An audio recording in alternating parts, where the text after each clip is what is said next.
अस्सलाम वालेकुम दोस्तों, ड्रामा से कठपुतली की आने वाली एक साथ मजीद दिलचस्प होती जा रही हैं। अयान की मामा जो अरीबा की असलियत जान चुकी होती हैं, उन्हें बड़ा गुस्सा आता है। वो अपने बेटे को अपने पास बुलाती हैं और कहती हैं, मैं तुम्हें मना भी किया था कि तुम अरीबा से दूर रहो, लेकिन मुझे लगता है कि तुम खुद उसकी तरफ माइल होते जा रहे हो। वो एक अच्छी लड़की नहीं है, वो अपना मकसद हासिल करने के लिए किसी भी हद तक जा सकती है और ये बात मैं बड़ी अच्छी तरीके से जान चुकी हूँ।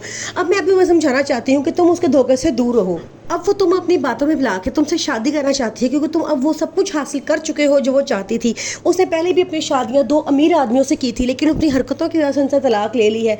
मेरा बेटा, मैं नहीं चाहती कि तुम्हारी ज़िंदगी बर्बाद हो, इसलिए मैं चाहती हूँ तुम उससे दूर रहो। अयान कहता है कि मम्मा आप कैसी बातें कर रही हैं, मुझे तो आपकी बातों पर शक हो रहा है कि आप उसे शदीद नफरत करती हैं। उसकी मम्मा कहती हैं कि बेटा, नफरत करने की बात नहीं है, मैं तुम्हें एक अंधी खाई में गिरने से बचाना चाहती हूँ जिसका तुम अंदाज़ा भी नहीं कर सकते तुम किस तरफ बढ़ रहे हो।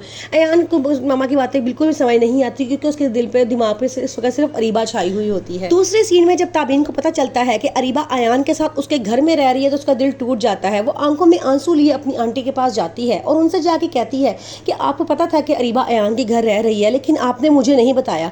मेरी बात सुने, आप मुझे बताएं, आपने मुझे सारी बात क्यों नहीं बताई। आगे से उसकी मामा कहती है कि बेटे, तुम्हारे ताया अबू ने मुझे मना किया था कि मैं तुम्हें कोई बात ना बताऊं, वरना तुम्हें दुख होगा।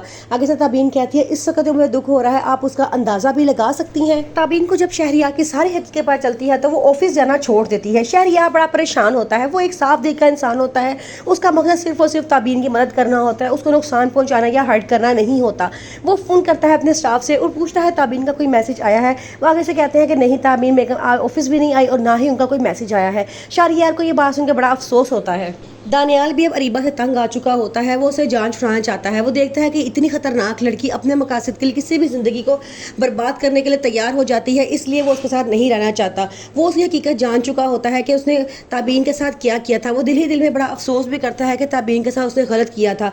वो चाहता है कि जाके सारी बात ताबीन को बता दे, लेकिन फिलहाल वो खामोश होता है, अच्छे वक्त आने का इंतजार करता है। ताबीन, जिसको एक बहुत अच्छी कंपनी में जॉब मिल जाती है, वो वहाँ काम करती है। आहिस्ता आहिस्ता उसकी हौसला अफजाई होती जाती है। वो इतनी मेहनत से काम करती है कि हर कोई उससे खुश होता है। वो एक इंटरव्यू भी देती है और वहाँ पे वो एक मीटिंग भी करती है। सारे उससे बड़ा खुश होते हैं, उससे मुबारकबाद देते हैं। वो बहुत ज़बरदस्त मीटिंग करती है।